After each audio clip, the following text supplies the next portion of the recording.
இன்னைக்கு நம்ம இந்த வீடியோவில் என்ன பார்க்க போறோம்னா ரிவால்வ் டூல் எப்படி யூஸ் பண்ணுறதுன்னு பார்க்க போகிறோம். ரிவால்வ்னா என்னன்னா, நம்ம ஒரு ஏதாவது ப்ரொஃபைலோ ஒரு ஸ்கெட்சோ நம்ம வரைஞ்சிருக்கோம்னா அந்த ஸ்கெட்ச் வந்து ஒரு ஆக்சிஸ்க்கு ஏற்ற மாதிரி 360 டிகிரியில் வந்து ரொட்டேட் ஆனால் எப்படி இருக்கும் அப்படின்னு பார்க்க போகிறது தான் ரிவால்வ்.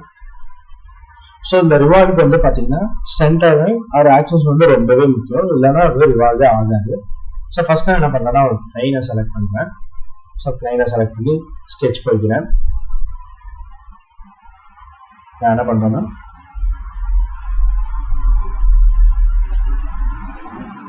ஒரு லைனை சூஸ் பண்ணிக்கிறேன்.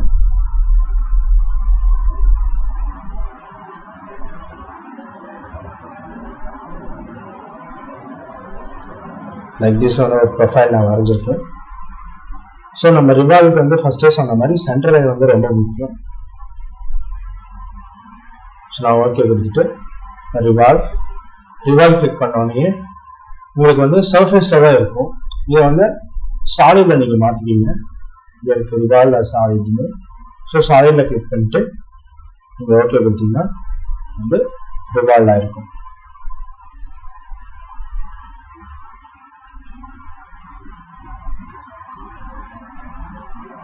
ஸோ நீங்கள் எப்படியும் பார்த்துக்கலாம். ஆர்எல்ஸ் இந்த ரிவால்வில் போயிட்டு இங்கே பார்த்தீங்கன்னா எடிட் டெஃபினிஷன் இருக்கும். ஸோ மறுபடியும் நம்ம ஒர்க் பண்ணதை வந்து எடிட் பண்ணிக்கலாம். ஸோ எடிட் கிளிக் பண்ணிட்டு இப்போ இங்கே 360 இருக்கு இல்லையா, நம்ம வந்து நமக்கு ஏற்ற மாதிரி 120, 180, 260 எப்படி வேணாலும் வச்சுட்டு நம்ம வந்து ஓகே பண்ணி பார்க்கலாம். ஸோ இந்த மாதிரி ப்ரொஃபைல் நான் சும்மா வந்து இந்த மாதிரி நீங்கள் உங்களுக்கு என்ன ப்ரொஃபைல் வேணுமோ அந்த மாதிரி வரைஞ்சிட்டு நம்ம வந்து ரிவால்வ் பண்ணலாம். நான் ரிவால்வ் பண்ணுறதுக்கு சென்டர் லைன் வந்து ரொம்பவே இம்பார்ட்டன்ட். ஸோ இந்த மாதிரி நிறைய யூஸ்ஃபுல்லான கண்டென்ட்க்கு நீங்கள் வீடியோவை லைக் பண்ணுங்கள், ஷேர் பண்ணுங்கள், சப்ஸ்கிரைப் பண்ணுங்கள்.